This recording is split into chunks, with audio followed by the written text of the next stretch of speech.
On January 22, 1973, Justice Blackmun in Roe v. Wade stated these fateful words: "The word person, as used in the 14th Amendment, does not include the unborn." Tragically, this is what our culture has accepted about personhood. Doe v. Bolton, a ruling that appeared the same day as Roe v. Wade, was another case that contributed to the murder of millions of unborn babies. Let's take a look at the background of these cases, the true story of the women behind them, and what you can do to help stop abortion in America. So let's talk about Roe v. Wade and the woman behind it. The Jane Roe of Roe v. Wade, whose real name was Norma McCorvey, never even had an abortion herself, and she later repudiated her pro-abortion stance. When she was young, she had wanted an illegal abortion but couldn't get one, so she ended up meeting with lawyers to plan for an adoption. Her attorneys, Sarah Weddington and Linda Coffey, weren't really interested in helping her, but only getting abortion legalized. In Norma's testimony to a Senate subcommittee on January 21st, she said, "Sarah and Linda were looking for someone, anybody, to use to further their own agenda, and I was their most willing dupe." Even though Weddington had had an illegal abortion, she needed McCorvey pregnant to justify legalizing abortion. The Roe v. Wade opinion invented a so-called right to privacy, but the Constitution nowhere mentions privacy. Founder and chairman of Liberty Counsel, Matt Staver, explains that 7 justices created a so-called right to abortion that isn't based on the Constitution, but rather based on their own personal opinions. Also, there's a difference between what is law and what should be law. Just because 7 justices said we must allow human genocide doesn't make this a just or right opinion.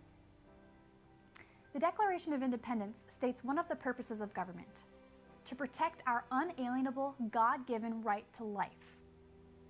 In Roe, the court stated it was not going to decide the essential question of when life begins, and they even said that that essential question would have changed the outcome of the case. But with this opinion, the government did not uphold the purpose of protecting human life. It allowed the destruction of millions of unborn children. Next, let's move on to Doe v. Bolton. In Doe v. Bolton, the plaintiff, Mary Doe, whose real name was Sandra Cano, also never had an abortion, and she later fought her entire life to overturn this case that bore her name. In her testimony before a Senate Judiciary Committee in 2005, she had frustration with the American court system and said she felt like a prisoner of the case. She thought her lawyer, Margie Pitts-Hames, was having her sign divorce papers, not abortion papers. She actually said, "I was a trusting person. It did not read the papers placed in front of me by my lawyer. I did not even suspect that the papers related to abortion until one afternoon when my mother and my lawyer told me that my suitcase was packed to go to a hospital, and they had scheduled an abortion for the next day." The Doe v. Bolton ruling said that the health of the mother includes physical, emotional, psychological, familial, and age-related issues when determining when to allow abortion, and Sandra said that this led to abortion on demand. Justice Henry Blackmun in Roe said abortion was primarily a medical decision, but Doe v. Bolton exception for emotional issues meant that emotions could indeed play a role in justifying an abortion. While this case dealt with the health of the mother, the health risks of abortion are staggering. Women who abort have an increased risk for mental health problems, anxiety and depression, homicide and suicide, substance abuse, and death. A study of 877,000 women, 164,000 of whom had an abortion, showed that abortion led to an 81% increased risk for mental problems. Also, abortion leads to a 6 times higher suicide rate. According to the Centers for Disease Control, between 1973 and 2014, 437 women died from abortion complications in the U.S. So what happened to McCorvey and Cano after these cases? Well, later in life, McCorvey became a Christian, reversed her stance on abortion, and publicly spoke out against abortion. A major factor in her conversion was actually a 7-year-old girl named Emily, whose mother almost aborted her. Emily helped personify abortion, and Norma ended up becoming a Christian after Emily persuaded her to go to church. In her autobiography, One by Love, Norma said that she felt so incredibly sorry for all my sins, especially for my role in legalizing abortion. Sandra Cano also became a Christian.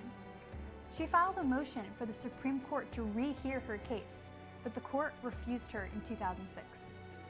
So what can you do? We must pray that Roe v. Wade will be overturned in our lifetime. We must always remain civically responsible by praying for those in authority over us, keeping ourselves informed about legislation about the sanctity of human life, and by voting for those with mutual faith-based values. Stand and pray outside of your local abortion centers. Harness the power of social media to share videos about the deadly truth about abortion. Speak out in your churches and local spheres of influence and contact your national representatives. Every 30 seconds in the United States, one baby is murdered because of abortion. Ambrose of Milan once said, "Not only for every idle word, but for every idle silence must man render an account." Be a voice for the voiceless. Never give up the fight.